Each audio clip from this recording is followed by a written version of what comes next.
Assalamualaikum warahmatullahi wabarakatuh.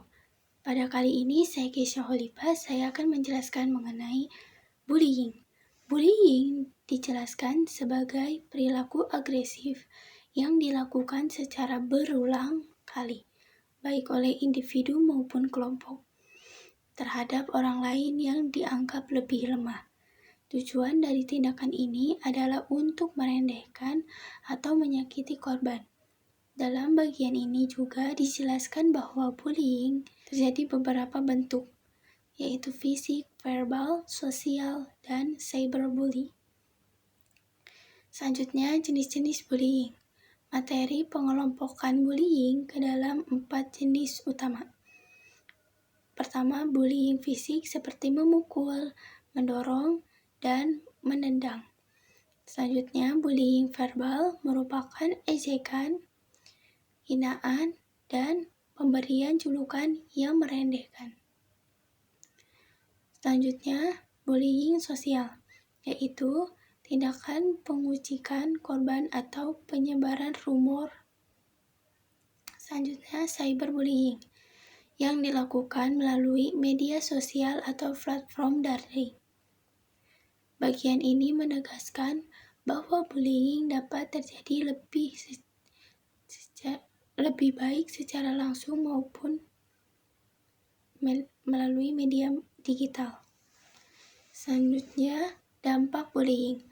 Dampak bullying dijelaskan secara menyeluruh pada aspek akademik, fisik, psikologis, dan sosial. Korban sering merasa terganggu sehingga sulit berkonsentrasi di kelas, yang berdampak pada penurunan prestasi akademik.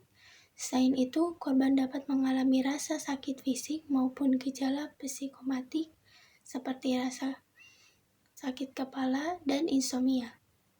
Secara psikologis, korban dapat mengalami kecemasan, depresi, dan menurunnya kepercayaan diri, serta cenderung menarik diri dari lingkungan sosial karena rasa takut atau malu. Selanjutnya, saya akan menjelaskan mengenai tanda-tanda peserta didik mengalami bullying. Bagian ini menjelaskan beberapa tanda yang dapat terlihat pada peserta didik yang mengalami bullying. Perubahan perilaku seperti siswa yang sebelumnya aktif menjadi pendiam atau cemas dapat menjadi indikasi.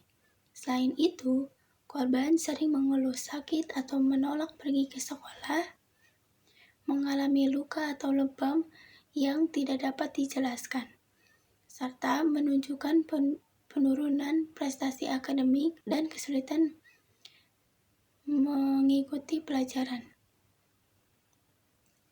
Yang selanjutnya, alasan terjadinya bullying. Bullying dapat terjadi karena beberapa faktor. Salah satunya adalah tekanan sosial, di mana pelaku terdorong oleh sekelompok teman agar diterima.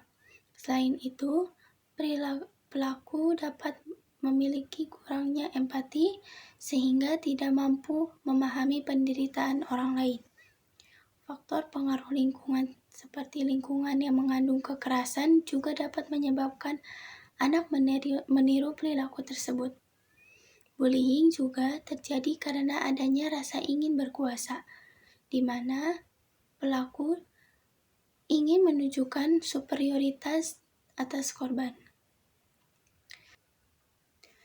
Selanjutnya, mengenai dampak jangka panjang, materi ini menjelaskan bahwa bullying dapat menimbulkan dampak jangka panjang. Korban berisiko mengalami gangguan kesehatan mental seperti PTSD, depresi, dan kecemasan. Selain itu, korban dapat mengalami kesulitan sosial, terutama dalam membangun hubungan interpersonal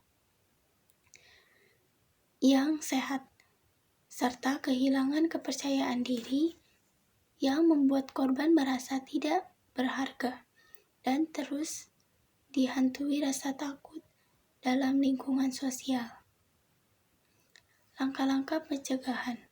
Upaya pencegahan bullying dijelaskan melalui beberapa langkah.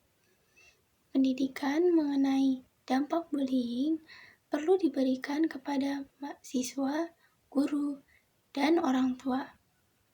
Sekolah juga perlu memiliki kebijakan anti-bullying yang tegas serta menanamkan nilai saling menghormati dan toleransi. Selain itu, konseling bagi korban atau pelaku diperlukan agar bullying tidak terulang kembali. Selanjutnya, peran orang tua dan guru. Orang tua dan guru memiliki peran penting dalam mencegah bullying. Orang tua perlu mengajak anak berbicara mengenai pengalaman mereka di sekolah dan memperhatikan perubahan perilaku. Selanjutnya, peran guru. Guru bertugas memantau interaksi siswa di kelas, area umum, maupun secara daring, serta menindaklanjuti laporan bullying dengan intervensi yang tepat. Selanjutnya ada penutup. Pada bagian penutup ditegaskan bahwa bullying adalah tanggung jawab bersama. Semua pihak memiliki kewajiban untuk menciptakan lingkungan sekolah yang aman dan inklusif. Seperti tindakan bullying harus segera ditangani, dan peserta didik perlu terus diedukasi tentang pentingnya saling menghormati. Mungkin itu saja yang dapat saya sampaikan pada saat ini. Kurang lebihnya mohon maaf. Wassalamualaikum warahmatullahi wabarakatuh.